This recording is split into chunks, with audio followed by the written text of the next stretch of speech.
असदुद्दीन ओवैसी की party AIMIM Uttarakhand में 22 सीटों पर चुनाव लड़ने का ऐलान किया है। असदुद्दीन ओवैसी के ऐलान के बाद विपक्षी पार्टी कांग्रेस, भाजपा और आम आदमी पार्टी में खलबली मच गई है। उत्तर प्रदेश के बाद उत्तराखंड में भी लगातार एआईएमआईएम पैर पसार रही है। हम इस वक्त ऊधम सिंह नगर के जिला कार्यालय पे हैं और हमारे साथ जिला अध्यक्ष रिजवान अहमद है। इनसे जानने की कोशिश करेंगे कि 22 सीटों पर जो ओवैसी साहब ने ऐलान किया है उस पर किस तरह की तैयारियां हैं और उत्तराखंड के जो चुनावी घमासान 2022 के लिए सज रहा है उस पर क्या कहना चाहेंगे। पहला सवाल ये है कि 22 सीटों पर ओवैसी साहब ने चुनाव लड़ने का ऐलान किया है, तो किन किन सीटों पर चुनाव लड़ा जाएगा और क्या जो है समीकरण है आपकी? देखिए, अभी ये स्पष्ट रूप से तय नहीं हुआ है कि किन किन सीटों पे हम चुनाव लड़ने जा रहे हैं। अब तक तकरीबन 10 से 12 सीटें कंफर्म हुई हैं जिन पे हम चुनाव लड़ेंगे। ऊधम सिंह नगर ज़िले की 6 से 7 सीटों पे हम चुनाव लड़ सकते हैं। 2 से 3 सीटें अभी हमारी कंफर्म हुई हैं कि हम इन सीटों पे चुनाव ज़रूर लड़ेंगे। बाकी आगे जैसा भी ऊपर से आदेश आएगा उसके अनुसार काम किया जाएगा। तो कि आप जो भी सीटें लड़ रहे हैं, कहा जा रहा है कि वो मुस्लिम बहुल्य सीटें हैं और मुस्लिम वोट बैंक की तरफ ही फोकस है। देखिए, हर पार्टी का अपना एक जनाधार होता है। जैसे समाजवादी का, बसपा का, उसी तरीके से एआईएम का भी अपना एक जनाधार है और एआईएम का जनाधार जो है वो मुस्लिम वोटों के बीच में अधिक है, इसलिए वो उन्हीं सीटों पे चुनाव लड़ने की शुरुआत कर रही है जहाँ पे मुस्लिम अधिक संख्या में हैं। अब ऐसा नहीं है कि आगे यही चीज़ फॉलो होती रहेगी, हल्के हल्के हम सारी सीटों पर चुनाव लड़ना शुरू करेंगे। एआईएमआईएम आने के बाद जो है कांग्रेस को बेचैनी है और कांग्रेस ये कह रही है कि ये जो है वोट कड़वा पार्टी है, सिर्फ कुछ वोट लेगी और बीजेपी को फायदा पहुंचाएगी। देखिए, मैं वादा करता हूँ उत्तराखंड की जनता से और तमाम उन सब लोगों को जो ये बात कहते हैं कि हम बीजेपी को फ़ायदा पहुंचाने के लिए आए हैं, मैं उनको चैलेंज करके कहता हूँ कि एआईएम के उत्तराखंड आने से बीजेपी को नुकसान होगा। 2017 के चुनाव में बीजेपी ने एआईएम के यहाँ ना होने के बाद भी तकरीबन 57 सीटें जीती थी और अब जब एआईएम उत्तराखंड में चुनाव लड़ने आ गई है तो आप ये देखिएगा कि बीजेपी 57 से घटकर कितने पे आती है, तो स्पष्ट हो जाएगा कि हम बीजेपी को फायदा पहुंचाने के लिए आए हैं, नुकसान के लिए। आप पे ये आरोप लगता है कि बिहार में जो है हरवाया, फिर उसके बाद बंगाल में दाल नहीं गली, अब यूपी और उत्तराखंड पर जो है फोकस है, उस पर आप क्या कहेंगे? क्योंकि लगातार जो सेकुलर दल खुद को सेकुलर कहते हैं वो पार्टी ज्यादा खफा है और वो कहते हैं कि हम बीजेपी को हरा रहे हैं, उसके बावजूद ये जो है बीजेपी को फायदा पहुंचाने आ रहे हैं। देखिए, मुझे वो राजनीति बिल्कुल पसंद नहीं है जिसमें हम ये तय करें कि हमें किसको हराना है। राजनीतिक मुद्दों पे होना चाहिए, मुद्दे जनता के हित में होने चाहिए और उनके लिए राजनीति होनी चाहिए। किसी को हराने और जिताने के लिए राजनीति करने का हमारा लक्ष्य नहीं है। जहाँ तक बात रही बिहार चुनाव की, तो बिहार चुनाव में मैं सब लोगों को स्पष्ट कर देना चाहता हूँ कि जो 20 सीटों पे हम लड़े थे उनमें से 5 सीटें हमने जीती, 9 सीटें आरजेडी और कांग्रेस ने जीती, 6 सीटों पे बीजेपी ने जीत हासिल की। तो मुझे नहीं लगता कि इससे जो है ना बिहार में कांग्रेस या आरजेडी को कोई फर्क पड़ा, लेकिन हाँ, उन्हें कहने के लिए या दूसरे राज्यों में लोगों को जागरूक करने के लिए या उनको अंधा बनाने के लिए कहा जा सकता है कि उन्होंने ये अफवाहें फैलाई कि हम लोग जो है वो बीजेपी को जिताने का काम कर रहे हैं। लेकिन अगर बात कोई भी आदमी, चाहे वो किसी भी सेकुलर दल से हो, वो बैठ के और तथ्यों के आधार पर अगर बात करना चाहे तो हमसे बात करें और हमें समझाए कि हम कैसे बीजेपी को फायदा पहुंचाते हैं। अच्छा, अभी जो है कांग्रेस ने अपने चुनाव प्रचार के लिए कमेटी का गठन किया और जो है प्रदेश में जो है नए लोगों को जगह दी, मगर उसमें कोई भी मुस्लिम नाम नहीं था और वोट जो है उन्हें मुस्लिमों का चाहिए, उस पर आप क्या कहेंगे? देखिए, कभी कभी ना हर किसी इंसान को गुमान होने लगता है कि ये तो मेरी संपत्ति है, इसका इस्तेमाल हम जब चाहें जैसे चाहें वैसा कर सकते हैं, लेकिन अब ऐसा नहीं है। अब मुसलमानों की अपनी पार्टी उत्तराखंड में आ चुकी है। मुसलमान आहिस्ता आहिस्ता जागरूक हो रहा है, उसे समय महसूस हो रहा है कि हमारा अपना घर बन के तैयार हुआ है, हम किराए के मकानों में अब नहीं रहेंगे। और जहाँ तक बात रही कार्यकारिणी जो गठित की गई कांग्रेस की, तो 4 प्रदेश अध्यक्ष इन्होंने बनाए, जिसमें से एक भी मुसलमान नहीं। खैर उसके अलावा आप देखें तो बाकी तमाम कार्यकारिणियों में इन्होंने सिर्फ पब्लिक को गुमराह करने के लिए 1-2 छोटे पदों पे मुसलमानों को वोट दिया, लेकिन प्रदेश की कांग्रेस की कोर कमेटी में एक भी मुसलमान नहीं है। तो मुसलमान के साथ जो है ये छलावा हुआ है, इसका वक्त अब ख़त्म होने वाला है। कांग्रेस इससे ज़्यादा छल नहीं कर सकती। और मैं कांग्रेस में मौजूद तमाम मुसलमानों को भी आश्वासन देता हूँ कि एएम के उत्तराखंड आने से उनकी भी कांग्रेस में इज्जत बढ़ेगी, कांग्रेस उनको तवज्जो देना शुरू करेगी और हो सकता है कांग्रेस उनको पद भी बांटना शुरू कर दे। अच्छा, आम आदमी पार्टी के जो है केजरीवाल यहाँ पर आए और उन्होंने कहा कि उत्तराखंड को हिंदू धर्म की आध्यात्मिक इसको जो है नगरी बनाना है और उसको स्टेट बनाना है। उस पर आप क्या कहेंगे? देखिए, जितने भी सो कॉल्ड सेकुलर दल हैं वो आज के समय में सिर्फ हिंदू वोट को रिझाने में लगे हुए हैं, और वो सिर्फ इसलिए है क्योंकि उनको लगता है कि मुस्लिम वोट तो हमें मिल ही जाएगा, हिंदुओं को रिझा लो। अब आप बात करते हैं अरविंद केजरीवाल की, तो अरविंद केजरीवाल आए, उन्होंने कहा कि मैं उत्तराखंड को हिंदुओं की आध्यात्मिक की राजधानी बनाऊंगा। तो मैं जानना चाहता हूं कि ऐसा क्या कर देंगे वो कि वो यहाँ पे आध्यात्मिक राजधानी बन जाएगी तो उसका कोई फायदा मिल जाएगा। और ये हिंदुओं की आध्यात्मिक की राजधानी और ये बनाना, राम मंदिर वहाँ बनाना, ये विकास नहीं है। विकास लोगों की वो ज़रूरतें हैं जो उनको चाहिए। शिक्षा, वो तो जो है शिक्षा पानी की बात करते करते यहाँ तक पहुँच गए। देखिए, वो समझ रहे हैं कि हिंदुस्तान की राजनीति किस ओर जा रही है, उसी के आधार पर वो अपने आप को बदल रहे हैं। उन्होंने शुरुआत दिल्ली से विकास के साथ की थी, शिक्षा के साथ की थी, पानी के साथ की थी, बिजली के साथ की थी, लेकिन वो हल्के हल्के वो खुद भी इसी गंदी राजनीति में होते चले जा रहे हैं। अच्छा, अभी जो है दिल्ली के जंतर मंतर पर जो नारे लगे थे मुसलमानों के खिलाफ, उसमें सभी पार्टियां खामोश रही, असदुद्दीन ओवैसी बोले, उस पर आप क्या कहें? देखिए, मैं आपको पहले भी बता चुका हूँ कि असदुद्दीन ओवैसी जहाँ जहाँ जुल्म होगा वहाँ वहाँ असदुद्दीन ओवैसी बोलेंगे। ज़रूरी नहीं है कि वो जुल्म सिर्फ मुसलमान के खिलाफ हो तभी बोलेंगे, लेकिन हमारी पार्टी का ये एक मोटिव है कि हम हर जुल्म के खिलाफ लड़ाई लड़ेंगे। तो जहाँ आप बात कर रहे हैं जंतर मंतर वाले वाक़े की, तो सारे जो सेकुलर दल हैं वो इसलिए खामोश रहे क्योंकि उनको अपने हिंदू वोट खिसकने का डर था कि अगर मैं कहीं इन मुद्दों पे बोलता हूँ तो मुस्लिम वोट तो जो मिलेगा, कहीं ऐसा ना हो कि मेरा हिंदू वोट खिसक जाए। तो कहीं ना कहीं ये घिनौनी राजनीति है और हम इसका हिस्सा नहीं बनना चाहते। समाजवादी पार्टी और भी पार्टियां कह रही हैं कि अखिलेश यादव और जो है और भी नेता इसलिए खामोश रहे कि इस मुद्दे को हवा न दी जाए, और ओवैसी साहब जो हवा देना चाह रहे हैं। देखिए, तमाम घटनाएं घटती चली जा रही हैं, और अगर उनको हवा देने की बात है तो मेरा मानना ये है कि अगर आप किसी भी चीज़ का विरोध नहीं करेंगे तब वो ज़्यादा पनपेगी।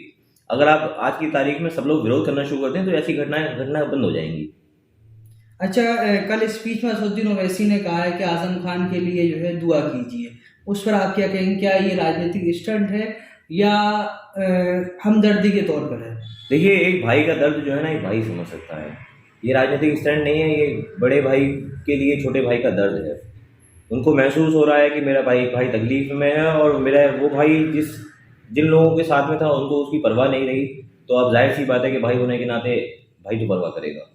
वो तो कह रहे हैं कि समाजवादी पार्टी बहुत परवाह कर रही है और लगातार जो है उनके लिए काम कर रही है, हॉस्पिटल में भी देख रेख कर रही है, और वकील भी जो है इस केस को देख रहे हैं।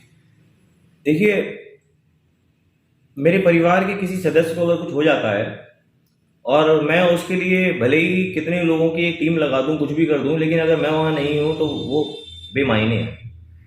अगर मेरे पास मेरे परिवार के लिए समय नहीं है तो मैं कितना ही बड़ा एक तंत्र बना के उसको दे दूं या उसके काम के लिए लगा दूं, उसका कोई फ़ायदा नहीं। और जहाँ तक आज़म खान की इम्पोर्टेंस अखिलेश यादव के लिए अगर आप समझना चाहते हैं तो इससे आप देख सकते हैं कि अभी हाल ही में आज़म खान साहब का जन्मदिन था। तमाम लोगों ने आज़म खान को जन्मदिन की बधाइयाँ दी, लेकिन अखिलेश ने अपने ट्विटर अकाउंट से या फेसबुक अकाउंट से उनको जन्मदिन देना भी उचित नहीं समझा।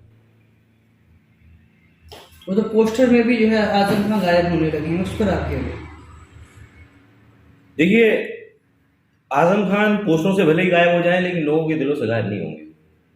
और आज़म खान के साथ जो सलूक समाजवादी पार्टी ने किया है उसका जवाब उसको जनता जरूर देगी। क्या वजह लगती है जो आज़म खान के साथ इस तरह के व्यवहार समाजवादी पार्टी कर रही है? इस समाजवादी पार्टी की एक डील है समाजवादी पार्टी ने अपने सारे पापों के लिए एक आजम खान को दे दिया कि उन्होंने कहा लो इस सारी सबकी सजा जो है ये भुगतेंगे।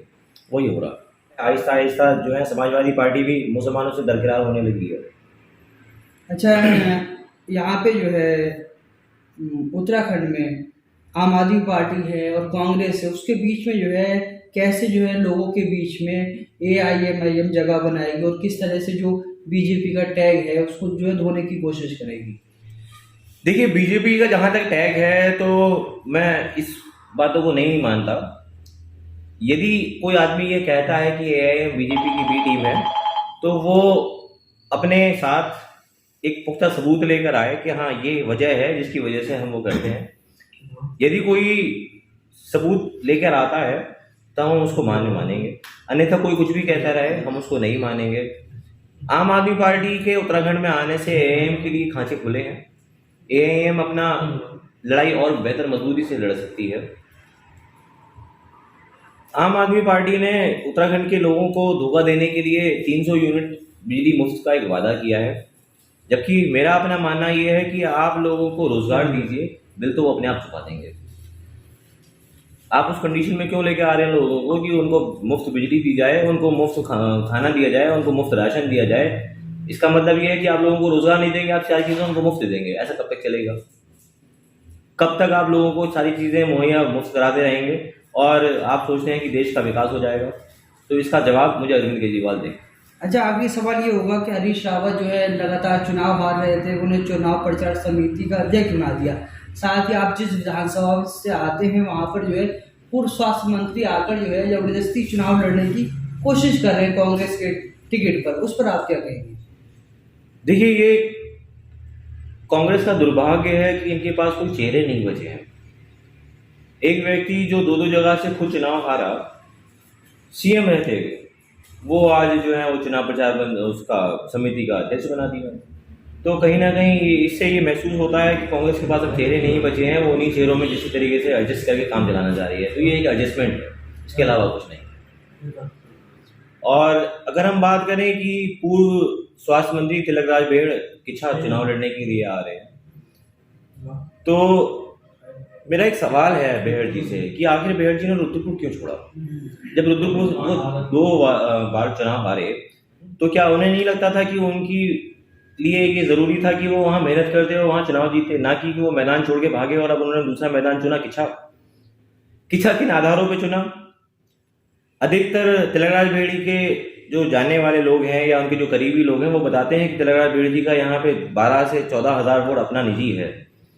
तो मेरा बेहड़ जी से एक सवाल है कि जब सरवर यार खान चुनाव लड़े तब इनका वो निजी वोट कहाँ था? जब हरीश रावत जी चुनाव लड़े तब इनका वो निजी वोट कहाँ था? और यदि उनको ये लगता है कि मेरा 12-13 हज़ार वोट निजी है तो मैं उनको बताना चाहता हूँ कि 40,000 वोट हमारा भी निजी है, तो उनसे ज़्यादा हक हमारा बनता है कि हम यहाँ से चुनाव लड़ें। 12,000 कांग्रेस का वोट है या जो है 12,000 जिस समाज से वो आते हैं उसका वोट है? 12 से 15 हज़ार के तकरीबन वो उस समाज का वोट है जिस समाज से वो आते हैं, जो अब तक बीजेपी में जाता रहा। और ये साफ दर्शाता है कि तिलकराज बेड़ कांग्रेस के प्रति ईमानदार नहीं रहे, क्योंकि अगर वो ईमानदार रहे थे तो वो वोट आज उनको ना मिलके पहले हरीश रावत को मिलता, उससे पहले सरवर यार खान को मिलता। तो ये कहीं ना कहीं कांग्रेस के खिलाफ बेवफाई है, वो सिर्फ अपने प्रति ईमानदार है। अच्छा, आप बार बार कहते हैं कि कांग्रेस को जो है मुस्लिम उम्मीदवारों को खड़ा करना चाहिए, मगर कांग्रेस का ये भी कहना है कि वो जीतते नहीं। देखिए, पिछले वर्ष 2017 में जब चुनाव हुआ तब कांग्रेस 70 सीटों पे उत्तराखंड में चुनाव लड़ी, जिसमें से 11 सीटें उन्होंने जीती। उन 11 में 2 मुस्लिम विधायक बने, फुरकान अहमद और काजी निजामुद्दीन। 2 प्रत्याशी मुस्लिम प्रत्याशी दोनों जीते, 100% रिजल्ट। और इससे बेहतर रिजल्ट क्या चाहिए? आप 68 सीटों पे लड़े, उसमें से सिर्फ 9 जीते। तो आप बताइए ना कि मुझे आप समझाइए कि रिजल्ट किसका अच्छा रहा, मुस्लिम प्रत्याशियों का या नॉन मुस्लिम प्रत्याशियों का? फिर आप कैसे कह सकते हैं कि मुस्लिम प्रत्याशी जीतते नहीं? बस ये एक तरीके से जनता को धोखा देने का तरीका है, इसके अलावा कुछ नहीं। कांग्रेस का आरोप है कि AIMIM यहाँ पर सिर्फ कांग्रेस को जो है नुकसान पहुंचाने के लिए चुनाव लड़ रही है। देखिए, ये आरोप राजनीति का एक हिस्सा है और ये सारे आरोप जो है ना, सिवाय बेवकूफ़ बनाने का कोई और दूसरा काम नहीं करते।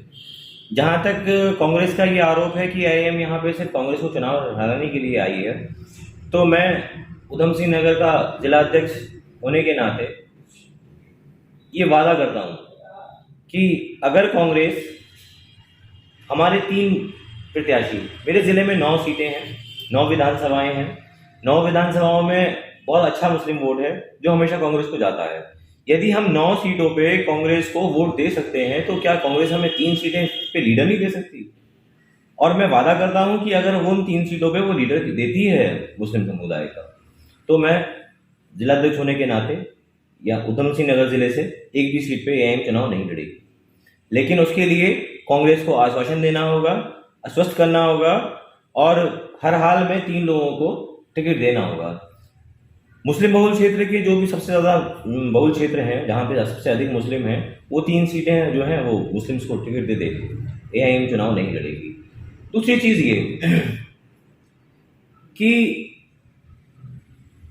आप हमारा सिर्फ वोट तो ले सकते हो, लेकिन जहाँ हमको लीडरशिप क्रिएट करने की बात आती है तो आप पीछे क्यों हटते हैं? क्या अब तक मुसलमानों ने कांग्रेस को ढोया नहीं?